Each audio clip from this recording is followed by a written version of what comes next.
There are cities that ended in ways that science cannot account for. In Pakistan, 40,000 people maintained a drainage system more sophisticated than Victorian London. Then, around 1900 years before our time, they left. No invasion, no famine signature in the soil, no plague marker in the bones. They simply stopped. The city stood empty. The drains stayed clean.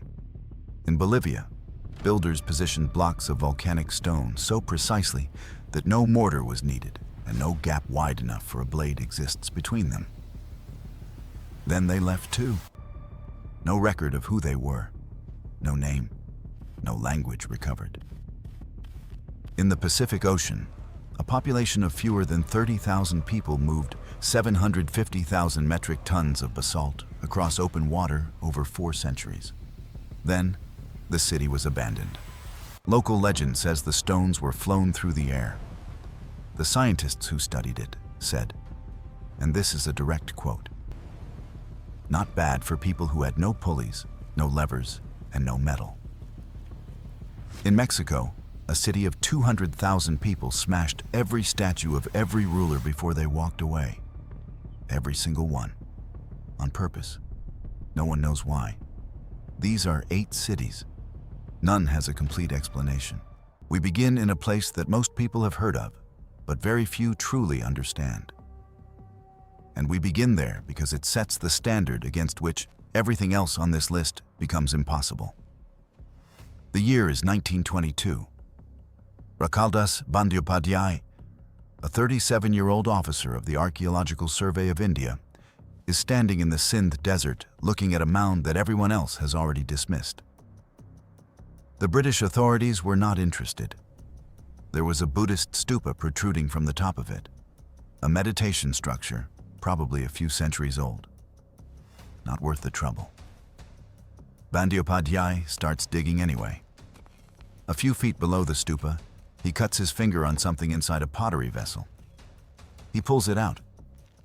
It is a microlith, a stone tool, that belongs to a world far older than any Buddhist monk. He writes to his superior, John Marshall, immediately. Marshall does not publish the letter. He does not publish Bandyopadhyay's report. He eventually takes over the excavation himself, and Bandyopadhyay, the man who found one of the greatest cities in human history, dies at 45 without seeing his own name in print above his own discovery. What he found beneath that mound was this: a city of at least 40,000 people, built around 2,500 years before our time, laid out on a grid of streets running precisely north to south and east to west. Every brick across the entire city, mansion or drain, rich quarter or poor, was cut to the same ratio, 1 to 2 to 4. Height, width, length, not approximately, exactly, across 300 hectares of construction. Below those streets ran a covered sewage network, brick-lined, sealed with mortar, deep enough to walk through at its largest points. Over 700 wells supplied the city, 1 for every 3 houses. Every bathroom in every home connected to the municipal system through vertical chutes in the walls. John Marshall, excavating in 1925, wrote that this drainage infrastructure existed even in the poorest quarters of the city. European cities would not reach this standard until the 19th century. That is a gap of approximately 3,700 years. Around 1900 years before our time, the city was abandoned. 44 human skeletons were found scattered across the site. But dating showed they died across different periods, spanning possibly 1,000 years. No single event, no mass casualty, no invasion scar in the soil, no famine signature in the bones, no plague marker identified. The archaeologist George Dales, who spent years examining the skeletal evidence, asked in print, "Where are the burned fortresses, the weapons, the bodies of invaders and defenders?" There are none. The city simply stopped. The drains were still intact. The wells were still lined. The bricks were still in their walls. 40,000 people maintained the world's most sophisticated urban sanitation system for centuries. And then, without leaving a written word or a single explanation, they walked away and never came back. What does a civilization carry when it leaves? And what does it mean that this one carried nothing we can identify? That question stays with us. But the city we visit next offers a different kind of silence. Not the silence of departure, but the silence of tools that have never been found, cutting stone that should not have been cuttable, at an altitude where nothing grows and no one should have been building anything at all. Mohenjo-Daro vanished into silence. What sits on a Bolivian plateau 12,800 feet above sea level has a different problem. Not disappearance, but presence. It exists in a form that the tools of its era could not have produced. And the tools that could have produced it did not exist for another 1,500 years. The year is 1549. A Spanish conquistador named Pedro Chiesa de Leon is crossing the Bolivian plateau searching for the southern capital of the Inca Empire. He is not looking for Puma Punku. He does not know it exists. When he finds it, he stops. He asks the Incas, the most sophisticated engineering civilization on the continent at that moment, whether they built this place. The Incas tell him no. They tell him it was already ancient when their own civilization began. They tell him it was made, in their tradition, by gods. Chiesa de Leon writes it all down and moves on. He has no framework for what he has seen. Neither do we. Puma Punku sits on the Bolivian altiplano at 12,800 feet above sea level, above the natural tree line, on a plain with no timber for rollers, no nearby quarry for its largest stones, and no navigable water route for transport. Its biggest block is a slab of red sandstone 8 meters long, 5 meters wide, and 1.5 meters thick. It weighs 131 metric tons. It came from a quarry 10 kilometers away. The andesite blocks used for precision carvings came from the Copacabana Peninsula, 90 kilometers away, across open water. The stones were moved, we do not know how. But the stone cutting is the harder problem. One block at the site contains a groove running its full length. The groove is 6 millimeters wide. Along the groove sits a row of holes, each 4 millimeters in diameter. The deviation in depth between any two holes does not exceed 1/10 of a millimeter. Jean-Pierre Pratzen and Stella Nair, the architectural historians who conducted the first professional field study of the Tiwanaku stones, spent years attempting to replicate the precision found across the site. They succeeded in replicating some shapes. One element defeated them entirely. They wrote, and this is their conclusion, that to obtain the smooth finishes, perfectly planar faces, and exact interior right angles found at Puma Punku, the builders, and I am quoting directly, resorted to techniques unknown to the Incas and to us at this time. There is one more detail. Scattered across the site are eye-shaped metal clamps used to lock stone blocks together. They are composed of a copper, arsenic, nickel, bronze alloy. Precise analysis shows the alloy contains 95% copper, 2% arsenic, and 1.5% nickel. There is no natural source of nickel anywhere in Bolivia, and the cramps in the south canal of Puma Punku were not brought and inserted. They were poured. Molten metal was introduced directly into the eye-shaped sockets already carved in the stone. The builders had portable smelters.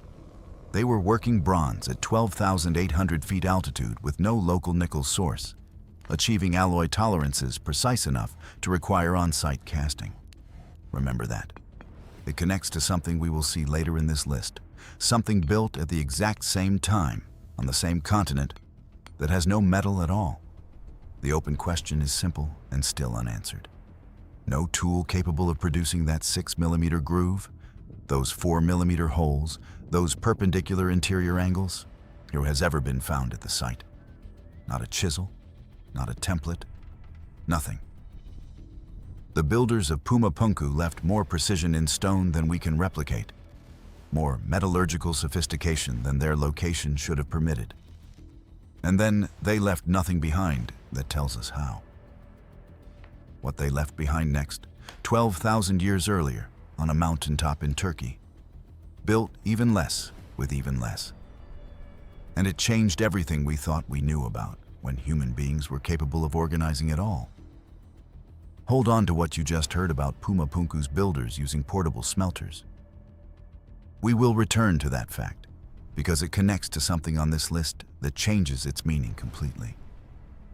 First, we need to go back, not forward. 12,000 years back, to a mountaintop in Turkey, where something was built that made archaeologists question whether civilization itself had been running in reverse. In October of 1994, a German archaeologist named Klaus Schmidt arrived at an unremarkable hilltop in southeastern Turkey, carrying a survey report from 1963. The 1963 report had dismissed the hill as a medieval cemetery. The stone shapes protruding from the ground, a team from the universities of Chicago and Istanbul had concluded, were just old gravestones, not worth excavating. Schmidt looked at those same shapes and saw something else entirely. He recognized them as the upper portions of T-shaped stone pillars, the kind he had been excavating at another site nearby. He dropped to his knees and began to clear the soil by hand. Within days, he knew he was standing on the oldest monumental architecture ever found on Earth. Göbekli Tepe, Potbelly Hill in Turkish, was built around 9,500 years before our time. It predates Stonehenge by 6,000 years. It predates the first known cities by 5,000. And it was built by people who had no agriculture, no pottery, no permanent settlements, and no domesticated animals.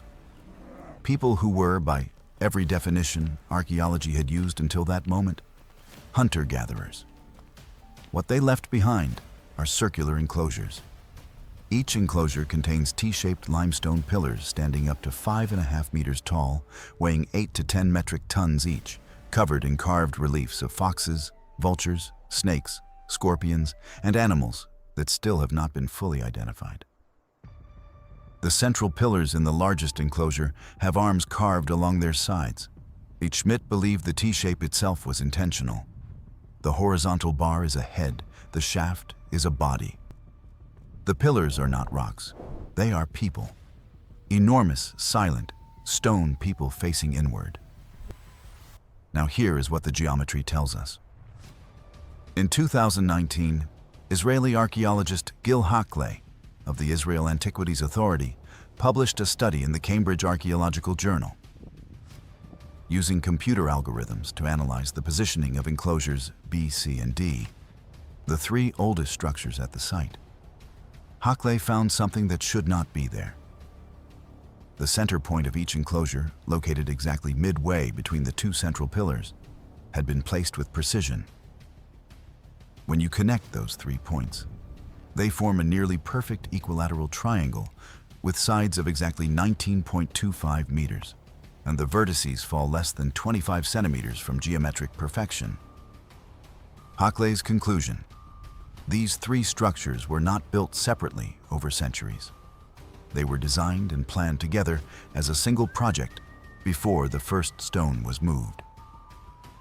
He told Haaretz, "The odds of this occurring by chance are very low. The implication is this: someone, 11,500 years ago, made a scaled drawing, or a rope model, of 3 interconnected stone circles before building any of them. They had an architect. And the architect was a hunter-gatherer who had never planted a crop in their life." Klaus Schmidt spent the rest of his career working this hilltop. He died here in 2014, a heart attack while swimming, at 60 years old. His phrase, the one that became the rallying cry of a new understanding of human history, was simply this: first came the temple, then the city. But why build it at all? And having built it, having carved 10-ton pillars by hand, arranged them with geometric precision no one thought possible for 11,000 years ago, decorated each one with a bestiary of the ancient world. Why walk away? The fill that covers the oldest structures at Göbekli Tepe was not put there by time.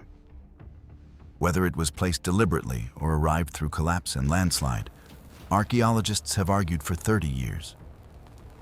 What is not argued is this: someone covered it, and then someone left, and left nothing behind that tells us why.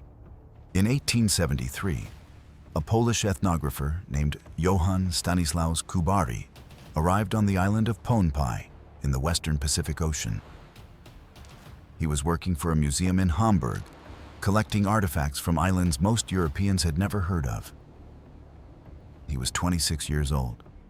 He had already survived a failed uprising against Russian rule in Warsaw, fled to Germany, sailed to Samoa, learned Samoan, catalogued birds in Fiji, and fought an influenza epidemic in Palau so effectively that the local people admitted him to their most secret rituals. When he reached Pohnpei and found Nan Madol, he stopped cataloging. He spent months there. He produced the first detailed map and written description of a city built on a coral reef, composed of 92 artificial islands separated by tidal canals, walled in black basalt columns stacked like enormous logs, some walls 7.5 meters tall, some 5 meters thick. He attempted to use his compass to survey it. The compass would not cooperate. The basalt used to build Nan Madol contains magnetite, the same iron-rich mineral that makes the ocean floor magnetic.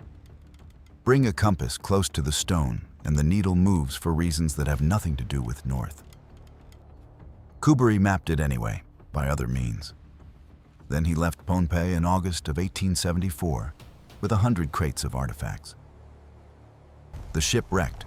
Almost everything was lost. Here is what the stones of Nan Madol tell us, even without Kubary's lost collection.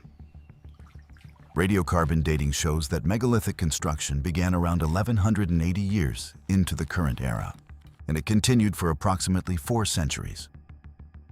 The total weight of basalt moved, stacked, and arranged across those 92 artificial islands is 750,000 metric tons. The only archaeologist based permanently on Pohnpei, Rufino Maurizio, has calculated what that figure means across the construction period. 1,850 tons per year, every year, for 400 years. He was asked what he made of it. He said, and I am quoting directly, "Not bad for people who had no pulleys, no levers, and no metal." Read that again. No pulleys, no levers, no metal. The population of Nan Madol at its peak did not exceed 1,000 people. The island of Pohnpei, which provided the workforce, held an estimated 25,000. They moved 750,000 metric tons of volcanic rock into the open ocean and built a city on a reef. And they did it without the mechanical advantage of a single lever. There is no fresh water on Nan Madol. There is no arable land. Every drop of water and every piece of food consumed on those islands during the 4.5 centuries of occupation was transported by boat from the mainland. The city was not just difficult to build, it was logistically impossible to sustain. And yet, it was sustained for longer than the entire recorded history of the United States has so far lasted. There are no written records of any of this. Not a single inscription, not a glyph, not a notation on stone or bark or clay. Everything known about who built Nan Madol, why they built it, how they moved the stone, and where precisely the quarries were, what the 92 islands were each used for. All of it comes from oral tradition alone. Pohnpeian legend says it was built by twin sorcerers named Olisipa and Olosopa, who levitated the stones with the aid of a flying dragon. That is the only construction record that exists. The open question is not the one people usually ask. The question is not how they moved the stone. The question is why anyone chose this place at all. An uninhabitable reef, with no water and no food, in the middle of the Pacific Ocean, and then chose to stay for 400 years. No answer has been found. What comes next in our list is the opposite in almost every way. Not an island, but a river valley. In 1994, A Peruvian archaeologist named Ruth Shady Solis first visited the Supa Valley, 180 kilometers north of Lima, in a desert region with no paved roads, no electricity, and no public water supply.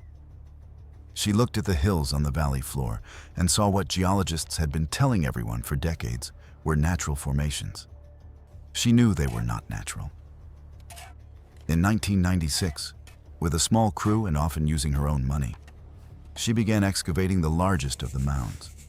For 2 full months, they searched the debris for what every ancient site contains: pottery fragments, the ubiquitous broken sherds that appear at every human settlement and tell archaeologists when a culture existed.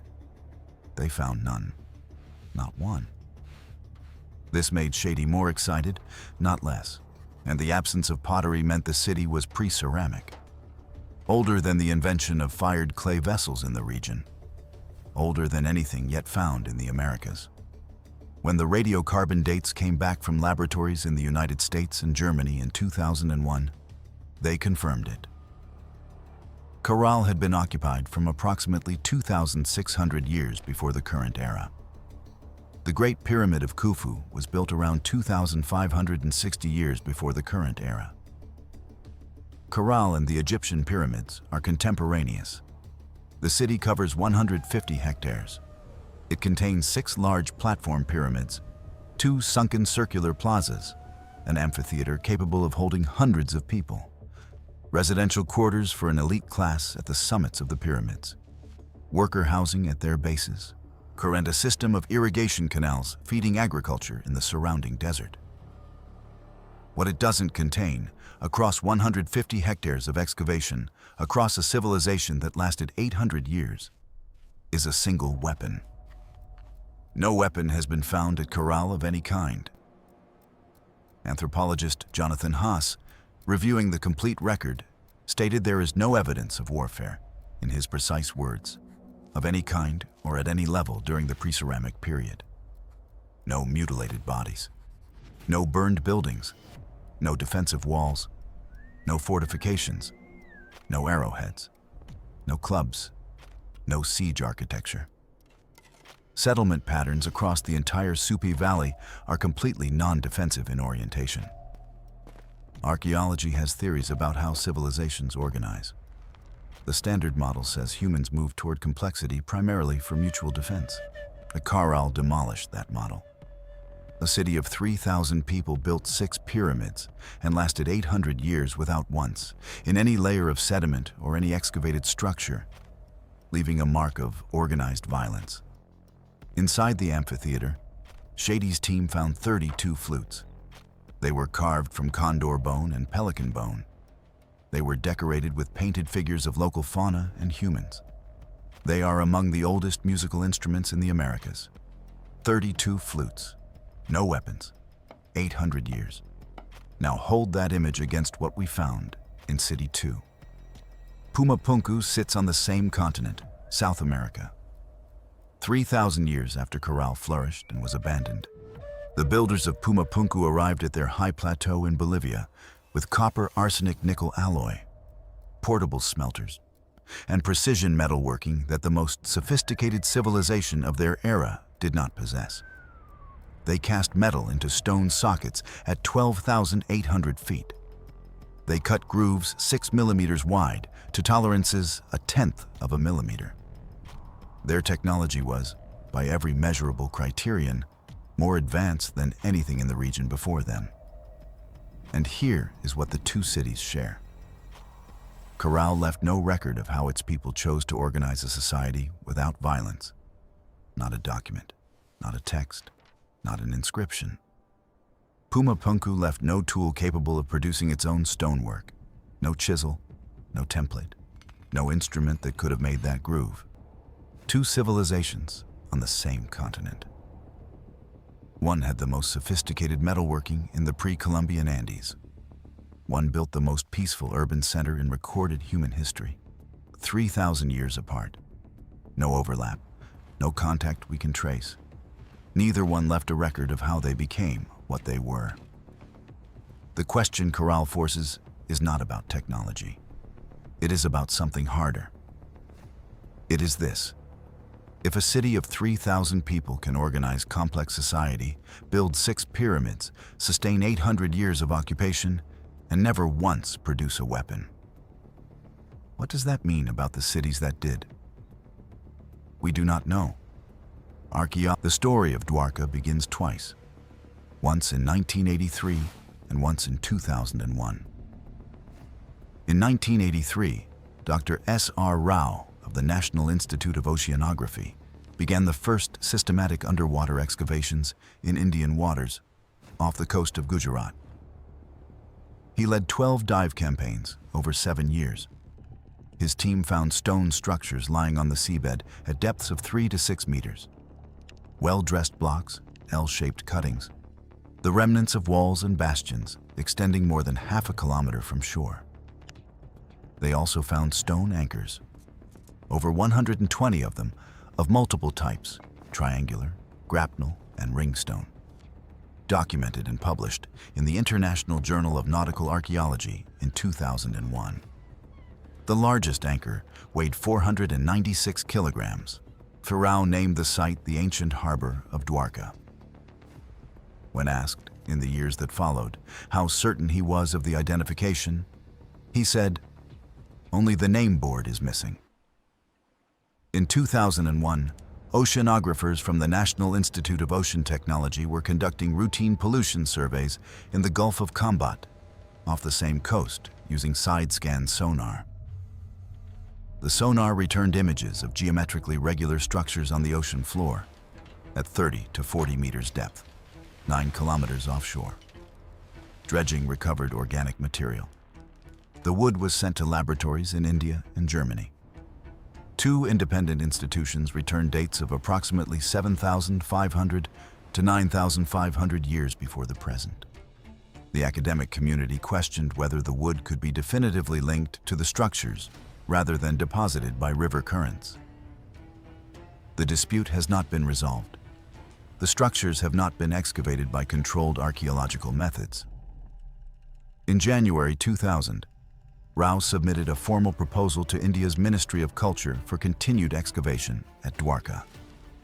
The proposal required 14 crore rupees, less than $2 million at the exchange rate of the time. It outlined 3 phases of work: an underwater museum, and a heritage designation. The Ministry of Culture's secretary visited the site and promised support. Nothing came of it. The proposal collected dust. Rao's research contract was not renewed. He had reached the age of 72, and the funding body did not extend it. He died on the 3rd of January, 2013. The site has remained largely unexplored since. Derinkuyu was hidden below Turkish soil until someone knocked down a wall. Dwarka sits in open water, coordinates known, structures photographed and published in peer-reviewed journals, anchors cataloged and dated. And it has been largely left there. Not because we cannot reach it, because so far we have chosen not to. 6 cities, 6 disappearances, 6 silences where a civilization's final words should be. Here is what the pattern suggests. Civilization is not a ladder, one rung above the last, progress permanent, loss impossible. It is something closer to a wheel. It turns. It has turned before. The people who built Göbekli Tepe and Caral and Mohenjo-Daro were not primitive ancestors on their way to becoming us. They may have been us on the way down. What we call progress may be recovery. And here is the question that follows from that, which no one can answer. Is what we are building now legible to whoever comes after us? Will they read our cities? Or will they name them the way the Aztecs named Teotihuacan? After gods, because the idea of humans doing it seemed impossible? There is a 9th city, and it was not on this list because what was found beneath it changes the question entirely. That is where we go next. If you are still here, subscribe. The next video will be worth it.